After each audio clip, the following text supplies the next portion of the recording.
yang baru nantinya. Kami berharap ini semua kabupaten kota, semua PBSI dipecah-pecah menikah dulu. Karena tanpa ada dukungan Bapak Ibu semuanya, mustahil ini akan kita wujudkan.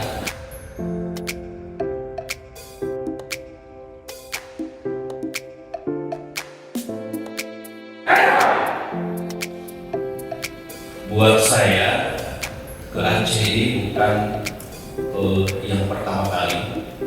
Saya sudah 2 kali ke Aceh. Yang pertama 4 tahun yang lalu. Yang mendampingi saya cuma 2 orang waktu itu. Almarhum Dedi Herman dan Ibu Lisa. Sampai saya pulang juga beliau yang mendampingi saya. Hari ini saya datang yang mendampingi rame. Sampai saya mau tidur ke kamar, diantar sampai ke lift, baru saya dilepas untuk tidur. Saya istirahat tadi malam. Luar biasa panitia. Terima kasih tukang buat panitia.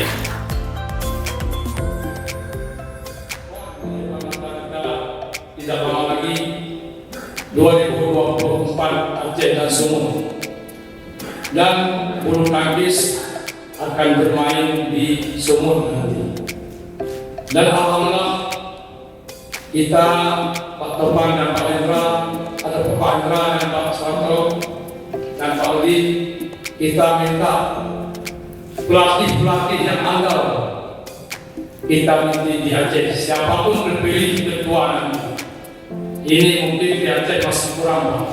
Kita harapkan pelatih di nasional akan melatih anak-anak kita nanti di Aceh yang akan berlaga di PON.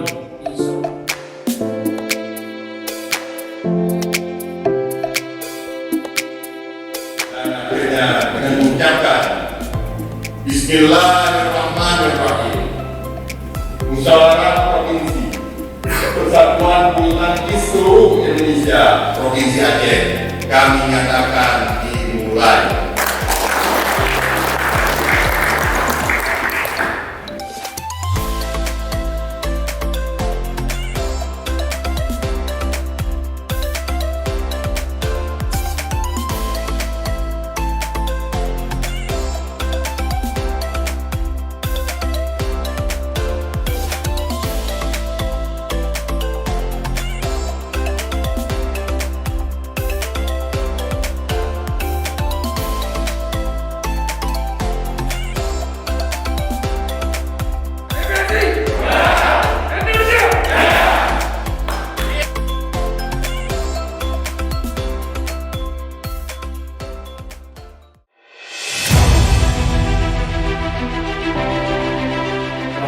Kalau sidang ini kami serahkan, kami selaku bertiga selaku pimpinan sidang sementara, insya Allah semua berjalan lancar, baik dan menghasilkan keputusan yang terbaik.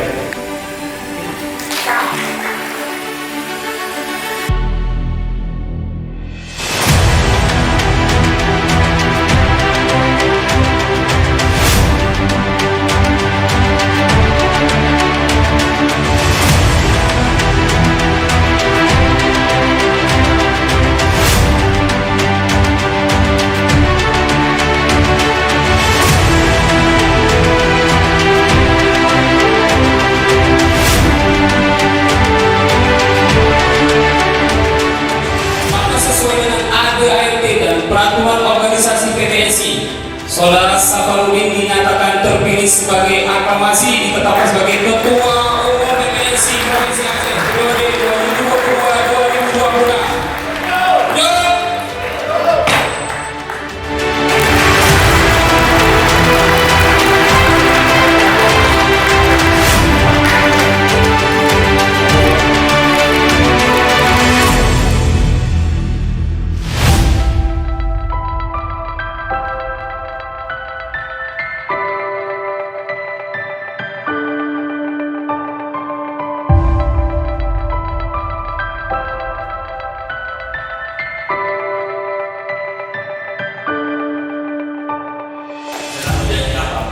Kesempatan ini saya ingin memberikan penghargaan yang sebesar-besarnya untuk cabang olahraga bulu tangkis ini. Itu yang pertama. Yang kedua, pimpinan sidang dan para peserta yang dimuliakan, saya yang kedua adalah pesan yang menjadi isyarat saya menjadi ketua umum. Tentu akan besar ada sebuah perbaikan dari perubahan struktur yang sudah ada. Saya juga katakan dulu 15 kabupaten kota yang datang, saya bilang ini yang lain gimana? Ini pakai yang lain atau buku. Tapi hari ini kali sana, alhamdulillah 23 kabupaten kota. Saya masih banyak sekali cita-cita saya untuk mengejar mimpi. Walaupun mimpi itu memang harus kita jalankan awal, tapi sekali lagi PPSI bukan jalan saya untuk mengejar mimpi. Mimpi itu tidak berjalan sesuai dengan rencana kerja saya. PPSI berjalan sesuai dengan kehendak kita bersama.